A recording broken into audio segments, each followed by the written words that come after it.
Hello, আসসালামু আলাইকুম everyone. আশা করি সবাই ভালো আছেন।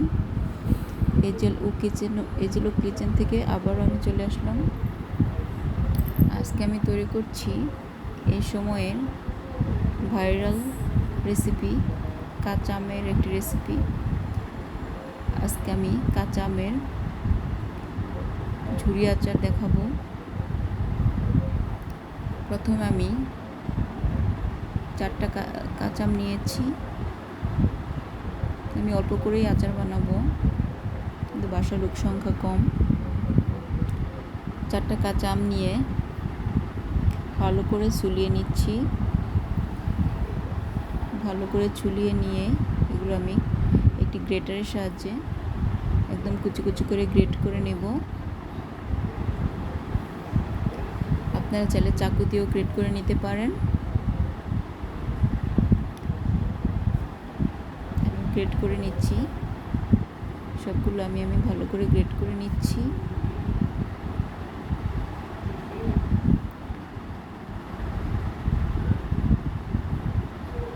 আমি এই আমটি পুরাই রোদে শুকিয়ে নিব।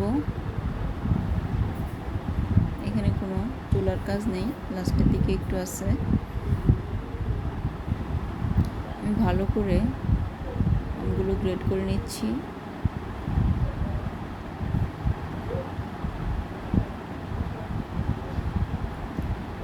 এই তো গ্রেটগুলো, আমের কুচিগুলো হয়ে গিয়েছে। আমি 2টা বড় রসুনের কোয়া কুচি কুচি করে কেটে নিয়েছি আমের মতো করে। এরপর আমি অন্যান্য মশলাগুলো অ্যাড করে নিব।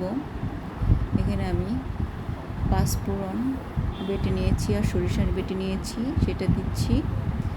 আর দিচ্ছি মরিচের গুঁড়ো, দিচ্ছি হলুদের গুঁড়ো, দিচ্ছি স্বাদ মতো লবণ, আর ইউজ করব চিনি টেস্টটা ভালো আসার জন্য।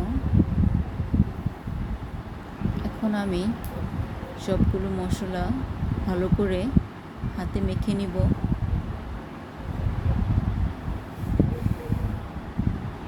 ভালো করে হাতে মেখে নেওয়ার পর এটা আমি একদম কড়া রোদে একদিনের মধ্যে শুকিয়ে নিব। যেহেতু এখন অনেক রোদ উঠে, একদিনের মধ্যে শুকিয়ে যাবে।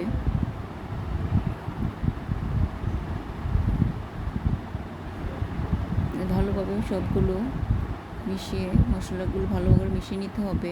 এরপর আমি একটি স্টিলের থালাতে ভালো করে টিস্যু দিয়ে মুছে নিচ্ছি, যেন কোনো পানি না থাকে। এরপর আমি কুচি আমগুলো ছড়িয়ে দিব। যেহেতু আমার বাসার ভিতরে কোনো রোদ আসে না, এটা আমি ছাদে শুকাতে দিব। একদিনের মধ্যে শুকিয়ে যাবে। অনেকের 2 দিনও লাগতে পারে, কোনো সমস্যা নেই। 2-3 দিনও শুকিয়ে নিতে পারবে রোদ না থাকলে। যেহেতু এখন কড়া রোদ, একদিনের মধ্যে হয়ে যাবে আশা করি। ভালো করে ছড়িয়ে নেওয়ার পর আমি এটা রোদে শুকিয়ে নিয়েছি। এটা ভালো করে রোদে শুকানোর পর এরকম হয়ে গেছে আমার কুচি আমগুলো। এখন আমি একটি প্যানের মধ্যে পর্যাপ্ত পরিমাণে সরিষার তেল দিয়ে গরম করে নিব। একটি বাটিতে আমি কুচি আমগুলো রেখে নিচ্ছি, আর রসুন সব কিছু মিক্স করাগুলো একটু রেখে নিচ্ছি। আরেক পাশে আমি প্যানের মধ্যে তেল গরম করতে দিয়েছি। একটু তেল দিয়ে দিচ্ছি, সরিষার তেল দিয়ে দিচ্ছি।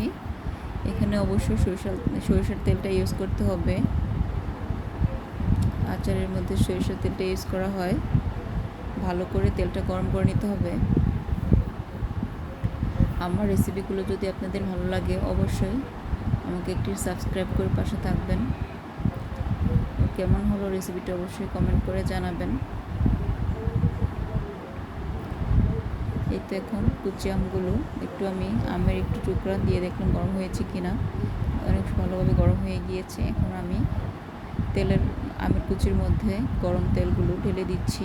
পরে আমি ঠান্ডা করে একটি কাঁচের জারের মধ্যে উঠিয়ে রাখবো। এটা খিচুড়ির সাথে খুবই টেস্ট, আর অনেক দিন খাওয়া যায়, অনেক দিন ধরেই খাওয়া যায় রেখে, ফ্রিজেও রাখতে হবে না। দুর্দান্ত স্বাদের এই কাঁচা আম ও রসুনের রেসিপিটি ভালো লাগলে অবশ্যই শেয়ার করে দিবেন ফ্রেন্ডস অ্যান্ড ফ্যামিলির মাঝে। এই তো আমার আচারটা রেডি। এখন ঠান্ডা হলে আমি একটি কাচের বয়ামের মধ্যে উঠিয়ে নেব। সবাই ভালো থাকবেন। আল্লাহ হাফেজ।